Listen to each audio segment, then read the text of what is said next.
Hello everyone, welcome you all in this class Unlocking Words. As you know, we are studying the fifth chapter of Hornbill, The Ailing Planet, The Green Movement's Role, written by Nani Palkhiwala. So far, we studied about the Green Movement, in which we knew Earth as a living organism, and the next one, the concept of sustainable development and Earth's principal biological system. Now, in this part, we will read the rest of the concept of different ecologists, environmentalists, and some other visionaries.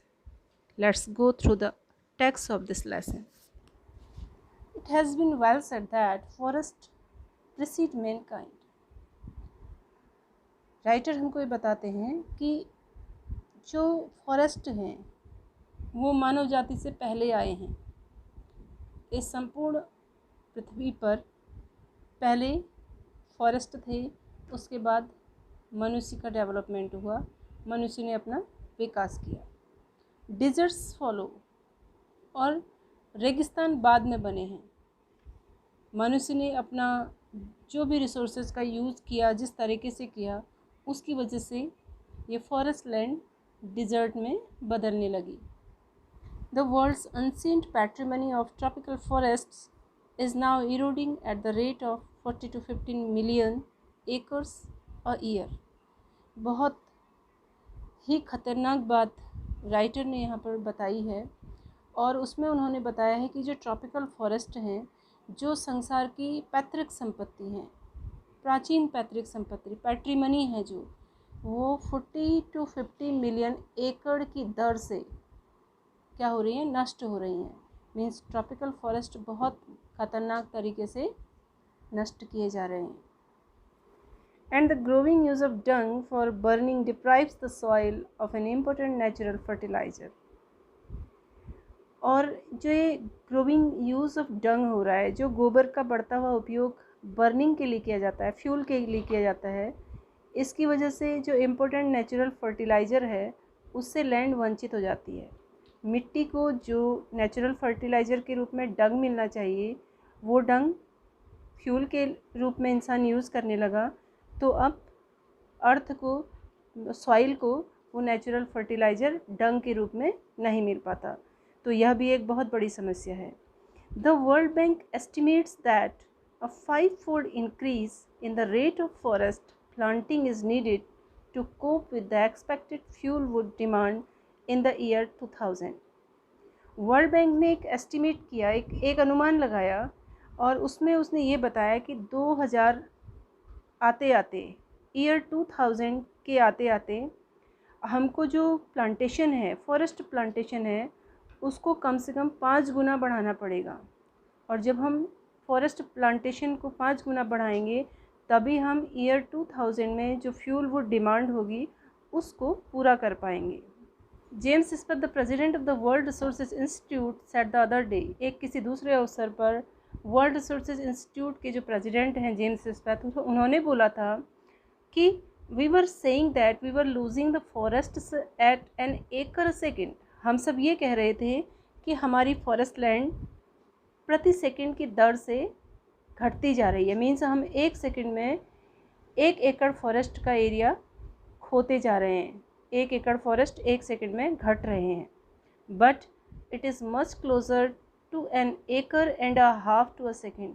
बल्कि यह 1 एकड़ 1 second में नहीं, बल्कि 1 second में 1.5 एकड़ की जो फॉरेस्ट है, वो फॉरेस्ट लैंड नष्ट हो रही है। Article 48A of the Constitution of India provides that the states shall endeavour to protect and improve the environment and to safeguard the forests and wildlife of the country। भारतीय संविधान का article 48A यह प्रावधान करता है कि भारत या राज्य अपने एनवायरनमेंट को इम्प्रूव करने के लिए अथक प्रयास करेगा, and to safeguard the forests and wildlife of the country, और अपने देश की वाइल्ड लाइफ और फॉरेस्ट की सुरक्षा करेगा, सेफगार्ड करेगा। But what causes endless anguish in the fact that laws are never respected nor enforced in India. लेकिन endless anguish, that is अंतहीन सताने वाली जो बात है वो ये है कि भारत जैसे देश में लॉज को न तो कभी रेस्पेक्ट किया जाता है और न ही कभी उनको सख्ती से लागू किया जाता है, न तो कानूनों का पालन किया जाता है और न ही उनको लागू किया जाता है। For instance, the constitution says that casteism, untouchability and bonded labor shall be abolished, but they flourish shamelessly even after 44 years of the operation of the constitution. उदाहरण के लिए भारतीय संविधान ये कहता है कि भारत से जातिवाद, छुआछूत और बंधुआ मजदूरी को जड़ से उखाड़ दिया जाएगा, लेकिन दे फ्लरिश सेमलेसली, लेकिन वे क्या हो रहे हैं, बड़ी बेशर्मी से फल फूल रहे हैं भारतीय संविधान के लागू होने के 44 साल के बाद भी। A recent report of our Parliament's Estimates Committee has highlighted the near catastrophic depletion of India's forests over the last 4 decades. Parliament की एक एस्टिमेट कमेटी है, उसकी अभी एक रिसेंट रिपोर्ट आई है जिसमें यह बताया गया है कि पिछले 4 दशकों में भारत के जंगलों पर विनाशकारी दबाव पड़ रहा है।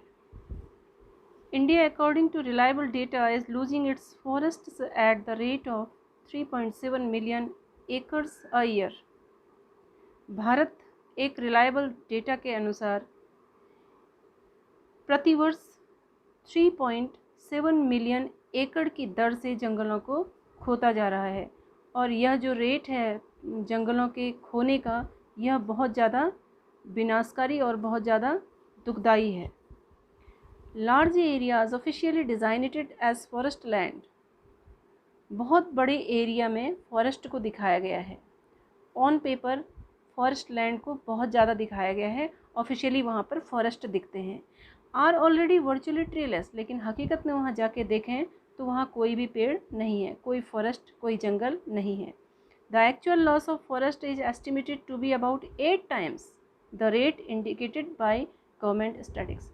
जितने भी आंकड़े गवर्नमेंट ने दिए हैं फॉरेस्ट लूजिंग के, लॉस ऑफ फॉरेस्ट के जितने आंकड़े, जितने स्टैटिस्टिक्स गवर्नमेंट ने प्रस्तुत किए हैं, हकीकत में उन आंकड़ों के 8 गुना ज़्यादा की दर से फॉरेस्ट भारत में गायब हो गए हैं।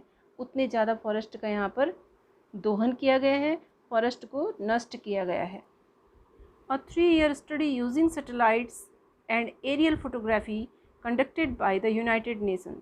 यूनाइटेड नेशन ने एक 3-year स्टडी सैटेलाइट का यूज़ करके किया, और उसमें उसने एरियल फोटोग्राफी भी करवाई। सैटेलाइट का यूज़ करके, एरियल फोटोग्राफी करके एक 3 वर्ष का अध्ययन यूनाइटेड नेशन के द्वारा करवाया गया। और उसके बाद, उस स्टडी के बाद, यूनाइटेड नेशन ने वॉन्स दैट द एनवायरनमेंट, ये चेतावनी दी कि जो एनवायरनमेंट है हैज़ डिटेरियोरेटेड सो बैडली, वो इतना बुरी तरीके से नष्ट हो रहा है, इतना बुरी तरीके से बिगड़ रहा है, that it is critical in many of the 88 countries investigated, कि जितने भी 88 कंट्रीज़ में ये इन्वेस्टिगेशन किया था, जितने भी 88 कंट्रीज़ में ये स्टडी की गई थी, उनमें से अधिकांश देशों की जो एनवायरनमेंट है उसकी हालत बहुत नाजुक बनी हुई है। There can be no doubt that the growth of world population is one of the strongest factors distorting the future of human society. Writer बता रहे हैं कि इस बात में कोई डाउट नहीं है, इस बात में कोई संदेह नहीं है कि जो ग्रोथ ऑफ वर्ल्ड पॉपुलेशन है, जो विश्व की जनसंख्या है, यह विश्व की बढ़ती हुई जनसंख्या मनुष्य के भविष्य को बिगाड़ने के लिए सबसे बड़ा कारक है। Human society, future of human society, मानव समाज का जो फ्यूचर है, मानव समाज के भविष्य को बिगाड़ने के लिए सबसे स्ट्रॉन्गेस्ट फैक्टर पॉपुलेशन है। It took mankind more than a million years to reach the first billion. जनसंख्या बढ़ती रही और इस बढ़ती हुई जनसंख्या को फर्स्ट बिलियन तक पहुंचने में लगभग 1 मिलियन ईयर्स का टाइम लगा। 1 मिलियन मीन्स 10 लाख ईयर्स का टाइम 1 बिलियन होने में लगा। लेकिन उसके बाद क्या हुआ, that was the world population around the year 1800। इतनी जो वर्ल्ड पॉपुलेशन थी, 1 बिलियन की जो पॉपुलेशन थी वो 1800 के अराउंड थी। बाय द ईयर 1900, और 1900 आते आते a second billion was added, एक सेकेंड बिलियन भी उसमें और जुड़ गया। मीन्स 1900 में जो वर्ल्ड पॉपुलेशन थी वो थी 2 billion. And the 20th century had added another 3.7 billion, और 20th सेंचुरी आते आते ये पॉपुलेशन 3.7 बिलियन की हो गई। The present world population is estimated at 5.7 billion, और जो आज की वर्ल्ड पॉपुलेशन है वो 5.7 बिलियन की एस्टिमेट की गई है। Every 4 days the world population increased by 1 million.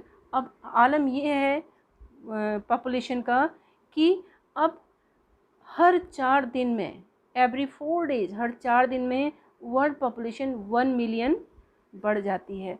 इतनी ज़्यादा वर्ल्ड पॉपुलेशन हो गई है। Fertility falls as income rise, education spreads and health improves.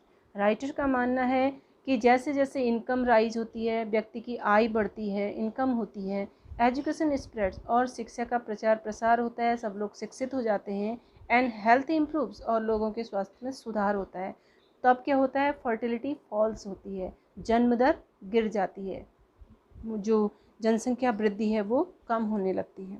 10 इस प्रकार से देखें तो development is the best contraceptive, विकास जो है वो सबसे अच्छा कॉन्ट्रासेप्टिव है। विकास ही जो है वो जनसंख्या को रोकने के लिए सबसे बेहतर कॉन्ट्रासेप्टिव माना गया है। But development itself may not be possible, लेकिन विकास तब तक संभव नहीं है if the present increase in the numbers continues, जब तक वर्तमान गति से जनसंख्या बढ़ती रहेगी तब तक विकास होना संभव नहीं है। The rich get richer and the poor beget children which condemns them to remain poor. ऐसी स्थिति में क्या होता है, जब डेवलपमेंट रुक जाता है तो जो धनी होते हैं वो और धनी होते जाते हैं, एक प्रकार की असमानता समाज में व्याप्त रहती है। And the poor beget children, और गरीब लोगों के बच्चे हो जाते हैं, अशिक्षा के परिणाम स्वरूप और जागरूकता के न होने की वजह से उनके बच्चे होते हैं। Which condemns them to remain poor, जो उनको हमेशा गरीब रहने के लिए मजबूर कर देते हैं, और ऐसी स्थिति में ज़्यादा बच्चे होने से उनकी गरीबी की स्थिति कभी सुधरती नहीं है। More children does not mean more workers. किसी परिवार में अगर ज़्यादा बच्चे होते हैं तो उसका ये मतलब नहीं कि वह ज़्यादा वर्कर हो गए हैं। Merely more people without work. ज़्यादा बच्चों का मतलब है कि ज़्यादा लोग बिना काम के। ज़्यादा बच्चे होने का मतलब है ज़्यादा बेरोज़गारी, ज़्यादा अशिक्षा। तो ये सारी जो चीज़ें हैं ये समाज के लिए कभी भी विकास में सहायक नहीं बन पाती। It is not suggested that human beings be treated like cattle.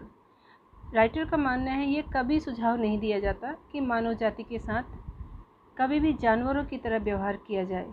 And compulsorily sterilised, और उनको ज़बरदस्ती उनको स्टेरलाइज किया जाए, मीन्स उनकी ज़बरदस्ती पकड़ पकड़ के नसबंदी की जाए। ऐसा नहीं कि आप उनका मन नहीं है और आप कोई कानून लाते हैं और कोई नियम के तहत उनको स्टेरलाइज करते हैं। जानवरों की तरह व्यवहार मनुष्य के साथ नहीं किया जा सकता।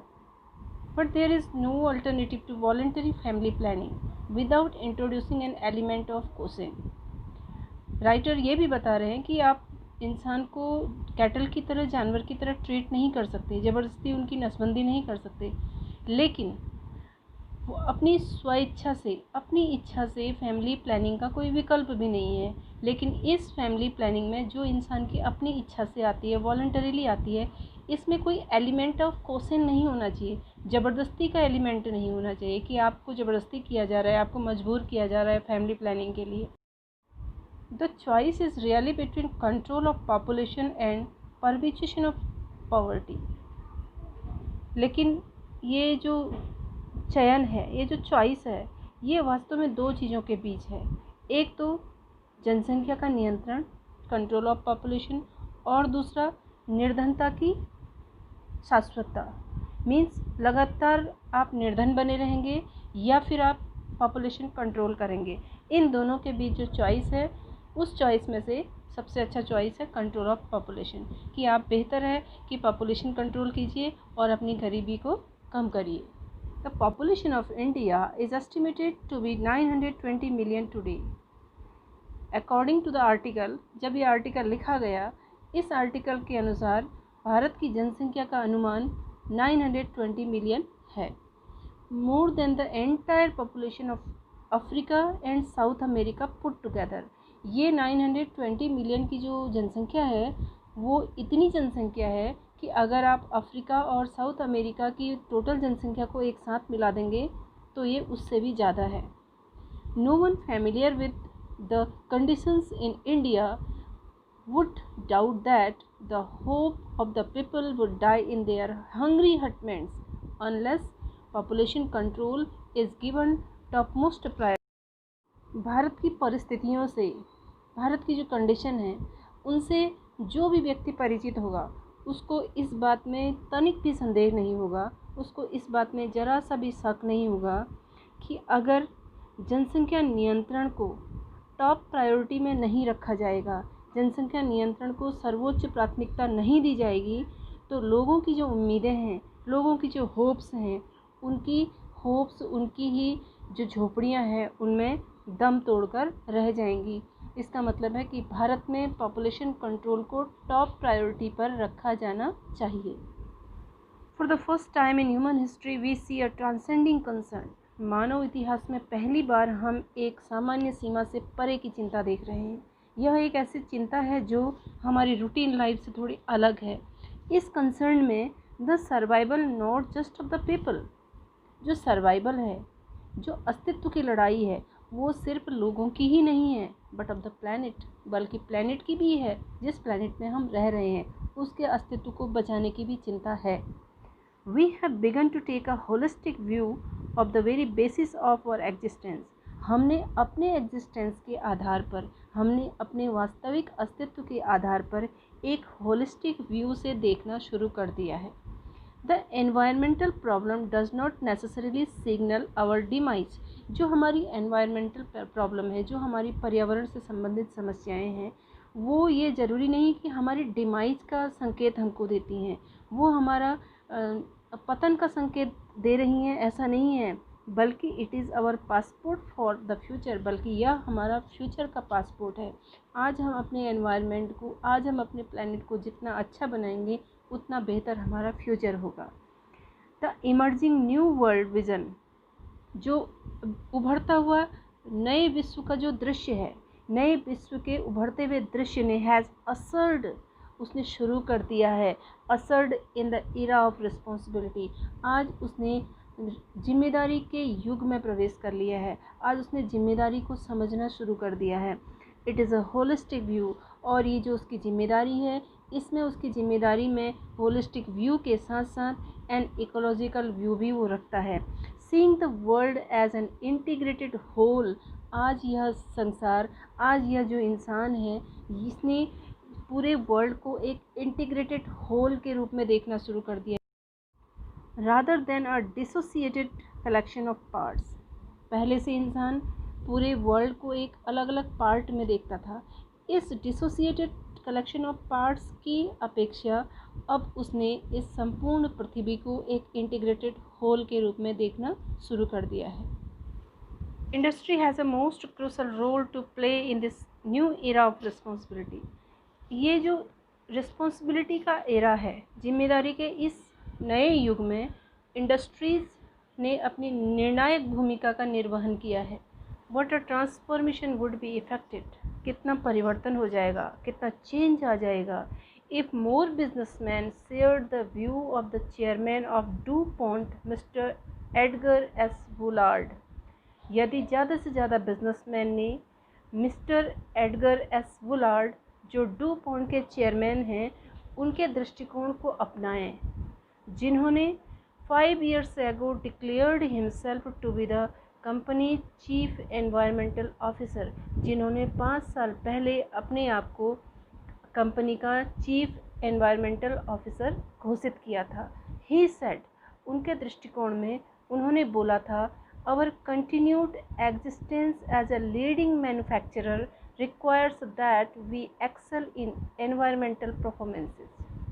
उन्होंने कहा था कि एक प्रमुख निर्माता के रूप में हमारा जो सतत अस्तित्व है वो अस्तित्व ये अपेक्षा करता है कि हम अपने पर्यावरणीय कार्यों में एक दूसरे के साथ आगे बढ़कर रहें और एक दूसरे के साथ एनवायरमेंटल जो परफॉर्मेंसेज हैं उनमें जो भी काम हम कर सकें उसमें हम अपना सबसे बेहतरीन काम करें. Of all the statements made by Margaret Thatcher during the years of her prime ministership, none has passed so decisively into the current coin of English usage as her felicitous words. Margaret thatched ने अपनी prime ministership में बहुत सारे speeches दिए, बहुत सारे statement दिए, लेकिन जितना प्रचलित उनका यह स्टेटमेंट इंग्लिश यूसेज में आया उतना प्रचलन में उनके बाकी स्टेटमेंट नहीं आए. इसमें उन्होंने बोला था, no generation has a free hold on this earth. इस अर्थ पर किसी भी पीढ़ी का संपूर्ण मालिकाना हक नहीं है, संपूर्ण स्वामित्व किसी भी जनरेशन का इस अर्थ पर नहीं है. मीन्स हमें अपनी दावेदारी करने का कोई यहाँ पर अधिकार नहीं है.